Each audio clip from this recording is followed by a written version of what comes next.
Em nome do Pai, do Filho e do Espírito Santo. Amém. Vinde, Espírito Santo, enchei os corações dos vossos fiéis e acendei neles o fogo do vosso amor. Enviai o vosso Espírito e tudo será criado, e renovareis a face da terra.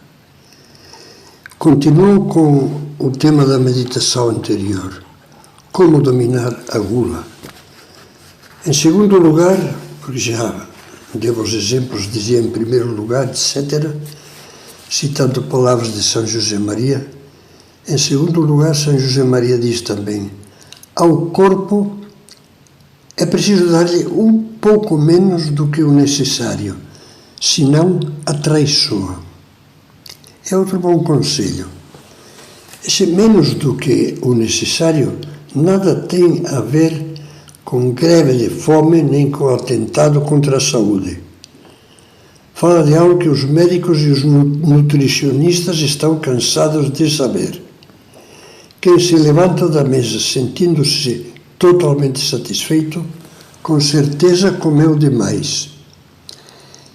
Quem se levanta com um pouco de fome, porque evitou carregar a mão, porque não repetiu sem necessidade, esse está no ponto certo. Essa moderação vai lhe fazer bem à saúde e à alma.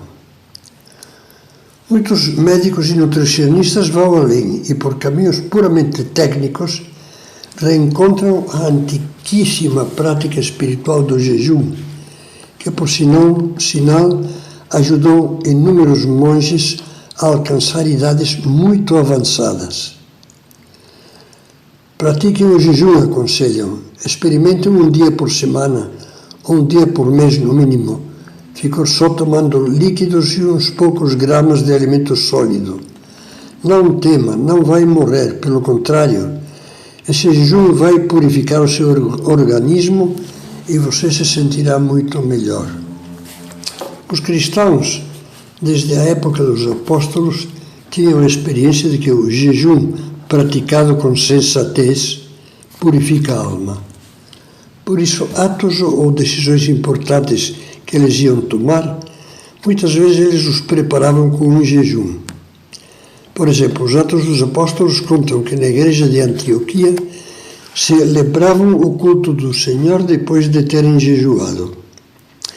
E que quando o Espírito Santo envia Barnabé e Paulo para missões na Ásia Menor, jejuando e orando, impuseram-lhes as mãos e se despediram deles.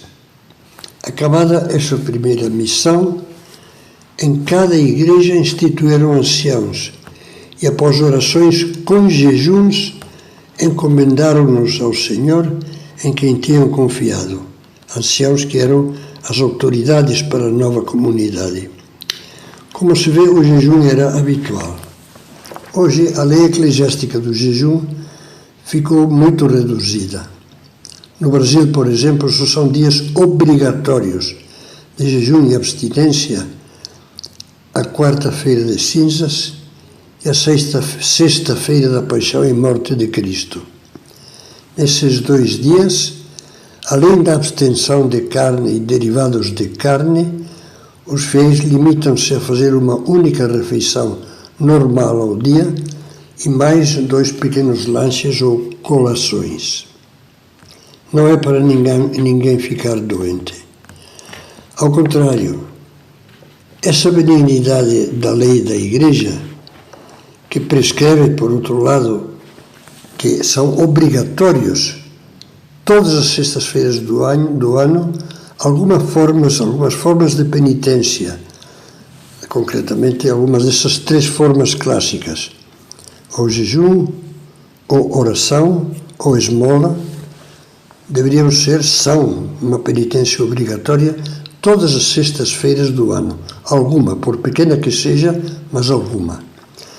Bem, pois essa benignidade, dizia a lei da Igreja, deveria ser um incentivo para aderir voluntariamente ao jejum com mais frequência.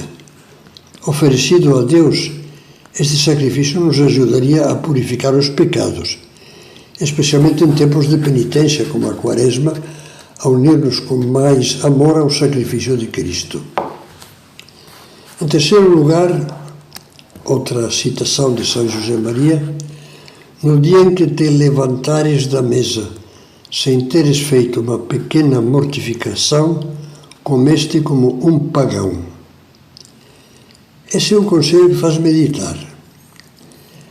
Refere-se a coisas pequenas, uma pequena mortificação, que são o teste das grandes. Como diz o mesmo autor, não pudeste vencer nas coisas grandes porque não quiseste vencer-te nas coisas pequenas. O autodomínio se consegue vencendo-se nessas aparentes insignificantes e, como diz São José Maria, nunca são futilidades nem ninharias. Por exemplo, comer um pouco menos do que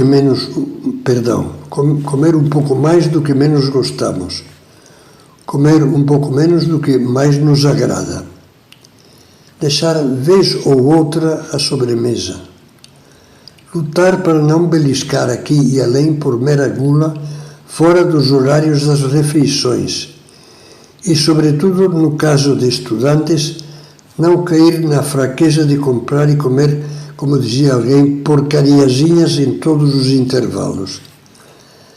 Há meninas que seguem o lema nenhum intervalo sem chocolate. Prescindir um dia ou outro de açúcar no café ou no café com leite. Vencer a vontade de repetir café, bolo ou sorvete. Diminuir o uso dos refrigerantes.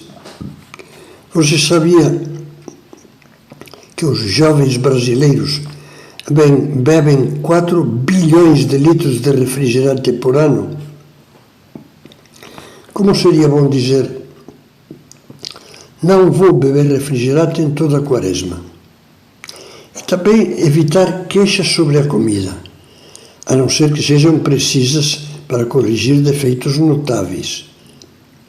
Atrasar um pouco a bebida, uns minutos, quando estivermos com sede. Deixar de ter manias, comidas banidas, já rejeitadas por puro capricho, e animar-nos a tomar pelo menos um pouco delas. E não digo nada das bebidas, sem dúvida das alcoólicas, para começar. Vocês todos bem sabem que onde mais se nota a deficiência na formação do autodomínio da gente jovem e da gente velha é no álcool e nas drogas. Desde a primeira adolescência, são infelizmente muitas as meninas e meninos que têm que ser carregados, embriagados, depois de uma festinha, de uma balada semanal. Emborcaram litros de cerveja, às vezes misturados com vodka, tequila e outros quejandos. Com os aditivos, não é novidade para você, de cigarros de maconha e pó de cocaína, etc. Há pais ingênuos que levam pela mão os filhos adolescentes a esses lugares. Não querem que os filhos se revoltem e os chamem de antiquados, sem suspeitar que os estão atirando no atoleiro do etilismo e da toxicomania. O que é preciso? Valorizar o autodomínio muitíssimo mais, muitíssimo mesmo, do que hoje em dia se faz. Aprender o valor da mortificação, de dominar os caprichinhos, que parece que a liberdade consiste em se deixar arrastar por qualquer capricho, o que, para falar a verdade, se deveria dizer deixar-se escravizar por qualquer capricho. Exercitar-se diariamente, desde a infância e a adolescência, em pequenas mortificações, também, por exemplo, as relativas à ordem nas roupas e gavetas, a pontualidade nos horários, especialmente a hora de levantar e de dormir, aos tempos razoáveis e autodefinidos com limites bem claros de assistência à TV. de navegação na internet. Que tema impressionante esse da internet. De entreter-se com os videogames de redes sociais, verdadeira teia de aranha caranguejeira, enorme. Sem isso, sem essa disciplina, não há formação. Não pode haver caráter, nem se pode forjar uma personalidade verdadeira. Sem isso, nunca se conseguirá que os jovens que logo se tornarão adultos sejam donos de si mesmos. Ao que acabamos de considerar, um cristão acrescenta mais um motivo. A mortificação é a oração dos sentidos. Com ela, lutamos por agradar mais a Deus, evitando o que lhe desagrada. Por exemplo, a mortificação da curiosidade mórbida, sensual. Esforçamos-nos por praticar as virtudes, como, por exemplo, a virtude da constância e do domínio da língua. E queremos associar-nos, ainda que seja muito de longe, à paixão que Jesus sofreu por amor a nós, oferecendo os nossos pequenos sacrifícios em reparação dos nossos muitos pecados, e com um amor delicado por Cristo, em petição e desagravo por tantas almas desorientadas que ofendem gravemente Nosso Senhor todos os dias.